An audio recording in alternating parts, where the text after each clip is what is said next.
কালেমার দাঁড়ান দাঁড়ান কালেমার পতাকা হাতে আসলে এই পতাকা গুটিয়ে রাখা যায় না, অসুবিধা কোথায়?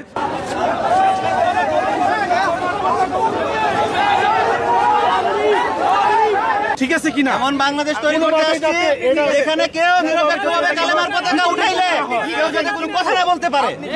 আশ্চর্য ব্যাপার, আমি কালেমার পতাকা উঠাইছি কই না আমার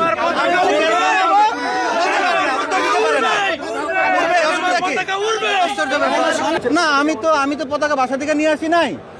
এই পতাকাটা আমি এখানে আসছি, একজন হাতে দিছে। কালেমার পতাকা হাতে আসলে তো গুটিয়ে রাখা যায় না। কালেমার পতাকা হাতে আসলে কালেমার পতাকা হাতে আসলে গুটিয়ে রাখা যায় না। তো আলাপ ওনার সাথে আলাপ করেন, তো ওনারা ওনার সাথে আলাপ করেন। আমি বাসা থেকে কালেমার পতাকা নিয়ে আসি নাই, এখানে নিয়ে আসছি। এখানে আসছি, আসার পর একজন আমার হাতে ধরায় দিছে। কালেমার দাঁড়ান কালেমার পতাকা হাতে আসলে এই পতাকা গুটিয়ে রাখা যায় না, অসুবিধা কোথায়? এই জানা যায় কালেমা থেকে আসছে, এই ইনকিলাব এই ইনসাফ এই কালেমা থেকে আসছে।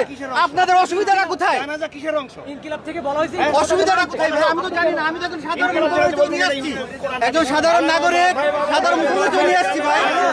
আপনাকে বুঝতে হবে যাতে রাজনৈতিক হইছে বহির্ভূত না হয়। Of course not. কেন হবে? কেন হবে? এই কালেমা আমাদের মুসলমানদের প্রতি, এটা দিয়ে যাতে আমাদের মাঝে কোনো বিবাদ সৃষ্টি না হয়, যাতে রাজনৈতিক কোনো দল যাতে ফায়দা না নেয়, কেউ যাতে এটা নিয়ে ব্যবসা করতে না পারে, এদিকে খেয়াল রাখতে হবে।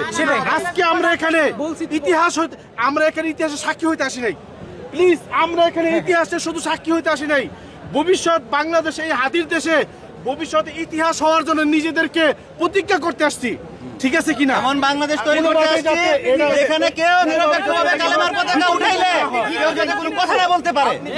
আশ্চর্য ব্যাপার, আমি কালেমার পতাকা উঠাইছি কই না আমার